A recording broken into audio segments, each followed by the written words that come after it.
오늘은 국민연금에 대해서 이야기해 볼까 합니다.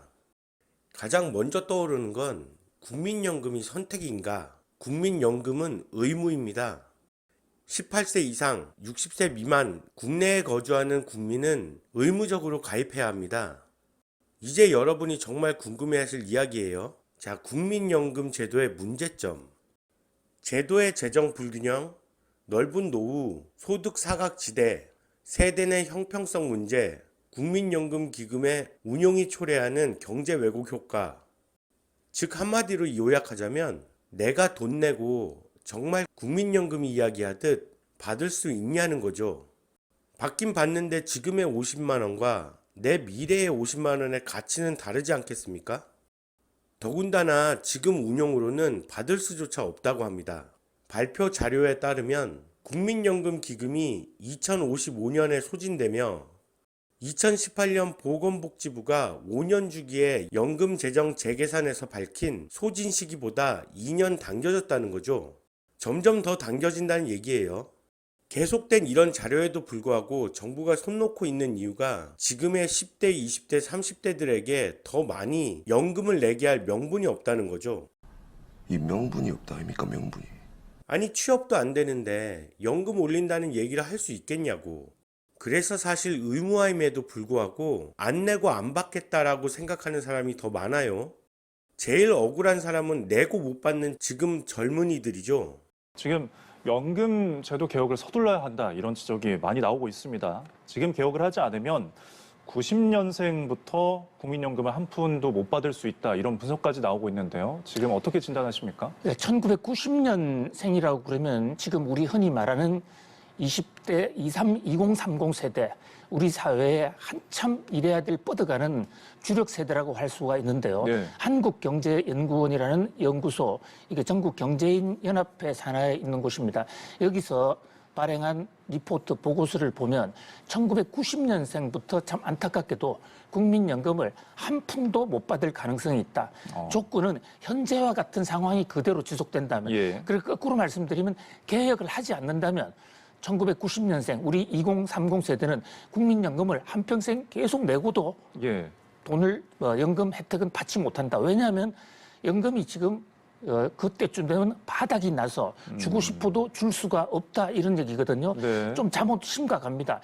지금은 우리가 한 500조 정도의 국민연금 여유자금이 있는 것처럼 보이지만은 예. 실제로 있습니다. 그런데 지금 노령화 속도가 세계에서 가장 빠르거든요. 예. 특히 베이비 부머 세대들이 지금부터 앞으로 한 5, 6년간 이 연금을 받는 세대로 빠른 속도로 예. 세계에서 가장 빠른 속도로 편입이 된단 말이죠. 예. 그렇게 되면 현재의 구조 속에서는 희망이 없다. 이런 아주 엄중한 경고인데 한국경제연구원뿐만이 아니라 그동안 많은 연구단체들이나 전문가들이 연금 고갈 사태를 지적을 해왔습니다. 예. 우리나라 연금법에도 국민연금법에도 5년에 한 번씩 이런 문제를 점검을 하고 대책을 세우도록 법에 강제화가 되어 있습니다. 그래서 점검은 했어요. 예. 그래서 위험하다는 사실은 알았습니다.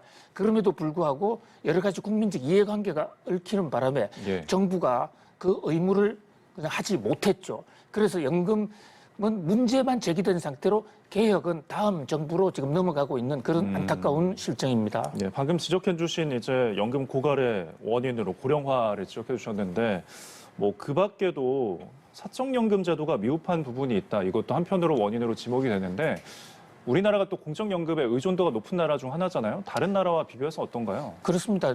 유럽이라든지 미국 같은 데는 사적연금, 그러니까 개인이 알아서 자기가 돈을 낸다든지 기업체에서 해주는 이런 연금이 대단히 활성화되어 있기 때문에 서로 공적 연금, 정부의 국민연금이 좀 기능을 덜 한다고 하더라도 예. 그 부족분을 메꾸어 갈 수가 있는데요.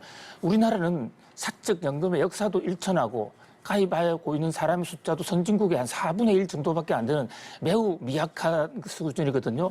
우리나라에 뭐 퇴직연금 제도가 있습니다만은 그 가입자 숫자나 가입 금액 얼마 되지가 않습니다. 예. 그런데 지금 국민연금은 결정적인 문제가요. 우리나라의 국민연금은 우선 받는 시기가 전 세계 다른 나라보다도 더 빠릅니다.